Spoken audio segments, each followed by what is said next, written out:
Okay, सो question देखते हैं। If a particle of mass m is moving with a constant velocity v parallel to x axis in the xy plane as shown in the figure.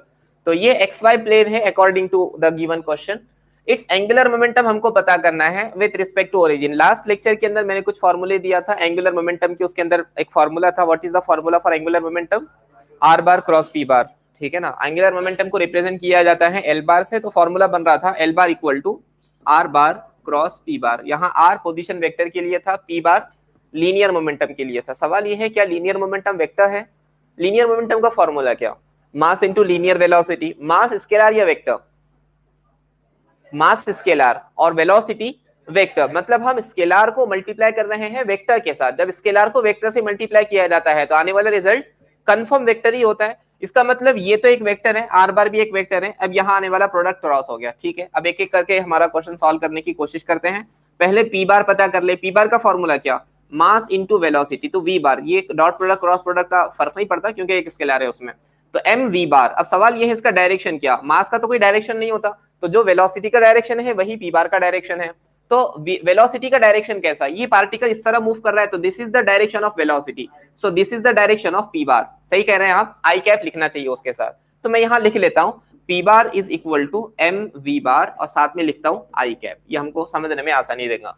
So linear momentum हमको मिल गया। अब दूसरी चीज हमको पता करना है आर बार। आर बार है पोजीशन वेक्टर। ध्यान रखिए जब आप क्रॉस प्रोडक्ट ले रहे हैं तो कोशिश करें कि दो वेक्टर के बीच में एंगल 90 बन जाए। अगर एंगल 90 बन जाएगा तो फिर आर बार क्रॉस पी बार, तो ये आई कैप लेने की जरूरत नहीं पड़ेगी, सिर्फ मैग्नीट्यूड लेने की जरूरत पड़ेगी। मैं आपको समझाता हूं।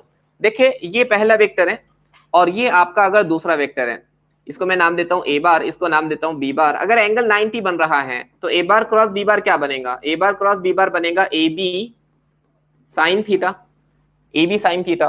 और अगर इन दोनों के बीच में बनने वाला एंगल 90 हो गया तो साइन थीटा कितना हो जाएगा? 0 हो जाएगा। क्या बात है, साइन 90 कितना होता है जी? 1 होता है। साइन 90 1 होता है। तो ये ए बार क्रॉस बी बार क्या बन गया? ए बार क्रॉस बी बार बन गया सिर्फ ए बी। मैं शायद कुछ चीज छोड़ रहा हूं, कुछ चीज मिसिंग है। क्या? डायरेक्शन। डायरेक्शन मिसिंग है यहाँ पे, सिर्फ मैग्नीट्यूड की बात है। तो डायरेक्शन निकालने के लिए हम हमारा राइट हैंड रूल यूज कर लेंगे।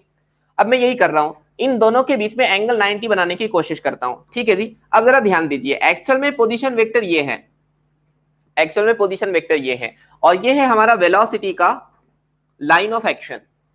अगर मैं इस आर बार को यहां से यहां बनाऊं, आर बार को मैं यहां से यहां बना देता हूं, तो ये आर का कंपोनेंट यहां आ जाएगा। इसको जरा ध्यान दें, एक्चुअल में हमारा वेक्टर आर ऐसा है और ये आर का कंपोनेंट यहां की तरफ बन रहा है। ये आर का कंपोनेंट यहां जितना भी बनेगा, अगर ये एंगल थीटा है तो ये कितना बनेगा? ये आर ये थीटा, तो ये बन जाएगा आर कॉस थीटा। और उसने दिया है क्वेश्चन के अंदर कि यहां से यहां तक की लेंथ कितनी है?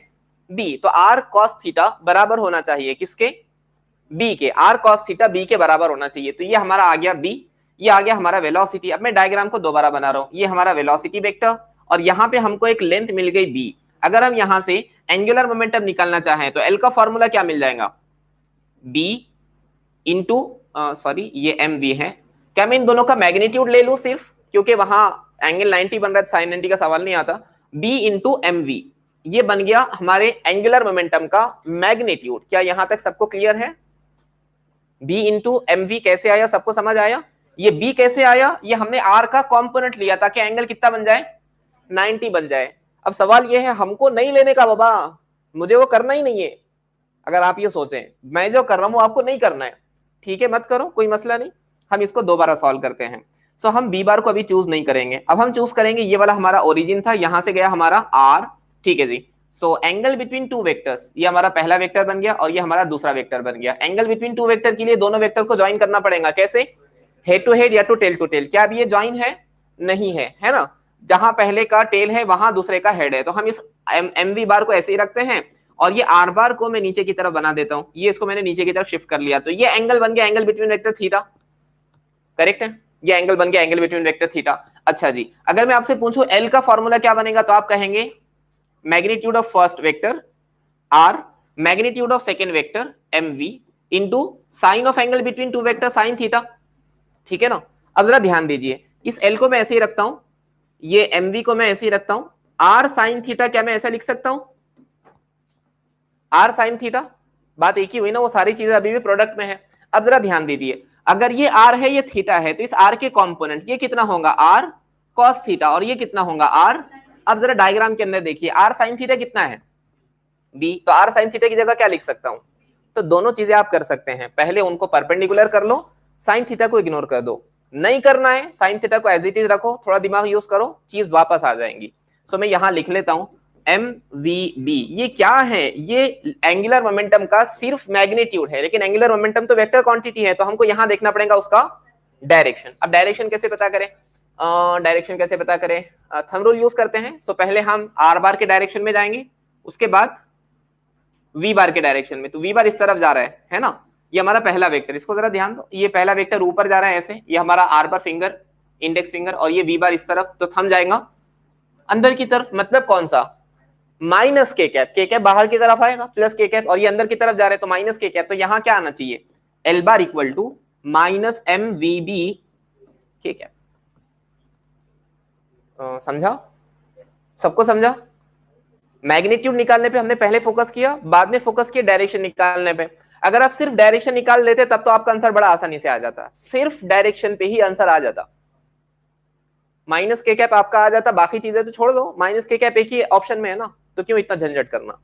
तो नीट के अंदर आप ऑप्शंस देखकर क्वेश्चन सॉल्व करेंगे, बहुत सारे क्वेश्चंस ऐसे होंगे जिसमें आपको सॉल्व करने की जरूरत ही नहीं पड़ेगी, कुछ सेकंड्स में आंसर आ जाएगा। सॉल्व करते बैठेंगे तो ज्यादा टाइम लगेगा, अपने घुटनों का इस्तेमाल करेंगे तो कम टाइम लगेगा। समझा सबको? ये आगे बढ़े हम, समझा? ये सेम क्वेश्चन आपको रोटेशनल मोशन में मिलेगा, यही क्वेश्चन रोटेशनल मोशन में। तो ऐसा है कि वो जैसा इंग्लिश ग्रामर है ना, डू डज डिड, हर एक के अंदर उसका कुछ ना कुछ पार्ट आता है। आप चाहे कोई भी टॉपिक सीख रहे हो ग्रामर का, उसमें डू डज डिड के क्वेश्चन आते ही है। उसी तरह स्केलर वेक्टर आपको कम से कम, ऐसा मैं अगर कहूँ, गलत नहीं कहूंगा, अगर मैं कहूँ 60% फिजिक्स के चैप्टर में दिखेगा तो सही बात है, आपको हर जगह इसका कुछ ना कुछ पार्ट थोड़ा थोड़ा टेस्ट के तौर पे हर मर्तबा मिलता जाएगा। आगे बढ़ते हैं। So option